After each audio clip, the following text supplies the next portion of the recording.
Welcome to Matrix Academy for Civil Engineering. Hello friends, നമ്മൾ നോക്കാൻ പോകുന്നത് ഓട്ടോകാഡിൽ എങ്ങനെയാണ് ഏരിയ കാൽക്കുലേറ്റ് ചെയ്യുന്നത് എന്നാണ്. അതിനായി ഉപയോഗിക്കുന്ന കമൻറ്റാണ് എ ടൈപ്പ് ചെയ്യുക, എൻ്റർ പ്രസ് ചെയ്യുക. ഈ ഏത് ഏരിയ ആണോ കാൽക്കുലേറ്റ് ചെയ്യുന്നത് ആ ഏരിയയിൽ ബൗണ്ടറി വരഞ്ഞു കൊടുക്കുക.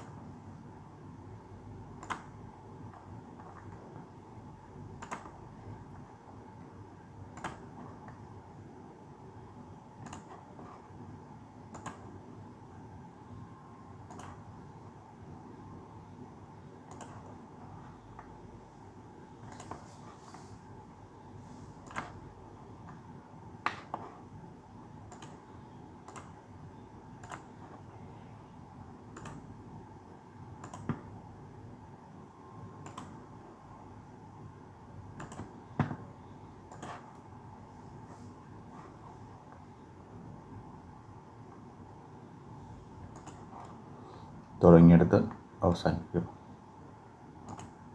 എൻ്റർ പ്രസ് ചെയ്യുക. ഇവിടെ താഴെ നിങ്ങൾക്ക് അതിൻ്റെ ഏരിയ കാണിച്ചു തരുന്നതാണ്. ഇതിപ്പം സെൻറ്റിമീറ്റർ വരഞ്ഞിരിക്കുന്നുണ്ട്. സെൻറ്റിമീറ്റർ സ്ക്വയറിലാണ് ഏരിയ ഇവിടെ പറഞ്ഞിട്ടുണ്ടാവും. നിങ്ങൾക്ക് മനസ്സിലായെന്ന് വിചാരിക്കുന്നു. ഇതുപോലുള്ള കൂടുതൽ വീഡിയോസിനായി ഈ ചാനൽ സബ്സ്ക്രൈബ് ചെയ്യുക, ഷെയർ ചെയ്യുക, ലൈക്ക് ചെയ്യുക. Thank you for watching.